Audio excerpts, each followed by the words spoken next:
Magandang araw mga kaibigan. Ito po ang kagalang-galang na Congresswoman Franz Castro nagsalita tungkol sa ginaganap ngayon na INC rally. Nako, minaliit po niya, tapos binatikos pa niya yung intention ng rally na for peace. Sabi niya, hindi. Ano yan? Basahin ko ang kanyang statement ha. Pinost ito na ni Chito Puente. Sabi niya, this rally is not about peace and unity. It's a calculated move to protect Vice President Duterte from answering various allegations about her misuse of confidential funds and her accountability for the deteriorating quality of education in our country. Okay. So, meron pang dagdag, medyo maliit. Tingnan ko ako, mabasa ko ha. Sabi pa niya, walang rally ang makapagbubura sa katotohanan. Dapat managot ang mga opisyal sa gobyerno sa kanilang mga ginawa. Ang milyong Pilipino sumusuporta sa impeachment at humihingi ng hustisya at pananagutan. Hindi political theatrics. Walang tunay na kapayapaan kung walang hustisya. Ang galing naman ng ang ganda naman ng panawagan ng hustisya daw. Nasaan ang hustisya? Yung mga katutubo na sinintensya na ng korte na child abuse, child trafficking ba yun? Convicted na nga eh. Ano lang kasi, ang justice system natin na bansa, it requires appeal. Kaya, kahit may conviction na, kulong na sana, kaya lang dahil sa sistema, nag-appeal muna. So, masyadong matapang na nagsasabi na hustisya daw. Anyway, hindi siya naniniwala sa hangarin ng iglesia ng pakay ng rally is para sa kapayapaan at pagkakaisa. Ano daw ito? Calculated move to protect Vice President Sara from impeachment.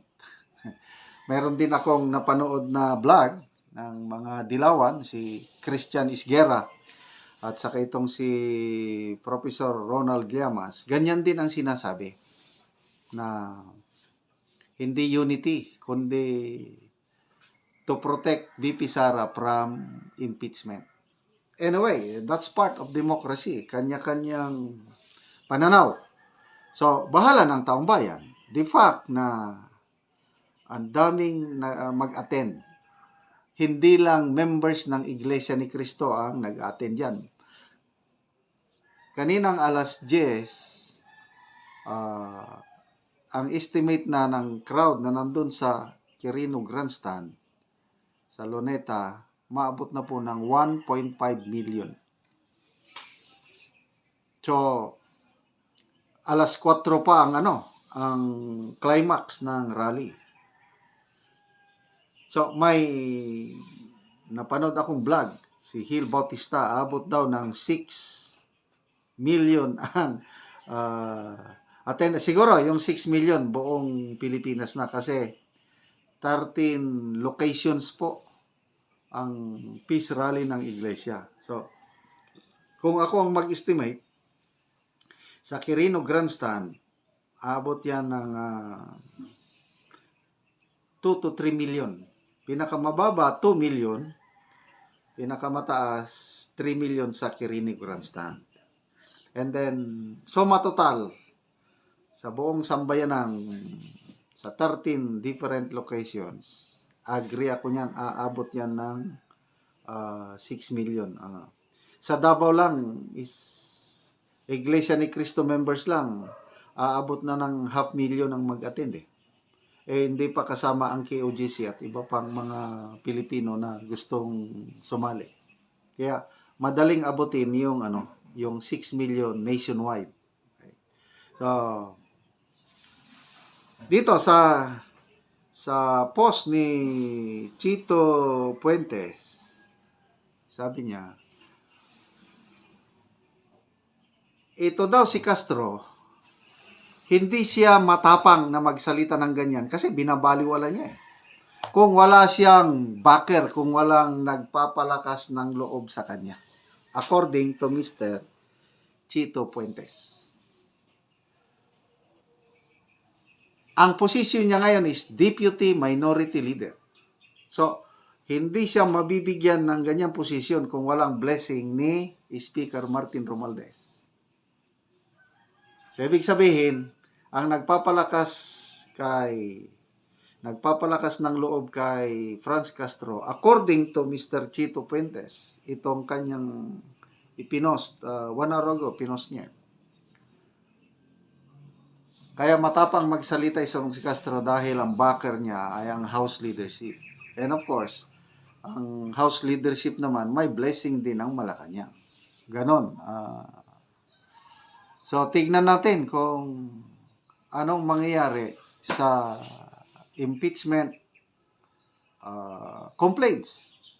Yung tatlong nandyan na sa Kamara, kung uusad na ba yan, bukas makalawa.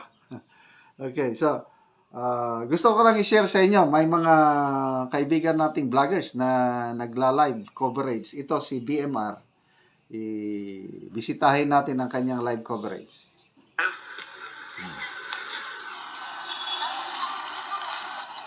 Sana hindi lumakas. Rizal Catorno, shoutout. Binbili niya, shoutout. Salamat. GR, Sampero, shoutout. Muulan pala. Mambon, nako. Huwag naman sanang lumakas. Walang lang siya doon, oo.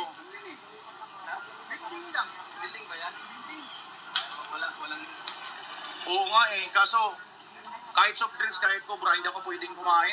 Ay, uminom kasi wala pang kain eh. Kawawa naman si Kape lang Bimar. ako kanina eh, kape lang. Hindi ako pwedeng mag-ano. Hindi ako pwedeng mag-soft drinks, no? Kahit ano. Tuloy-tuloy lang tayo rito guys ha.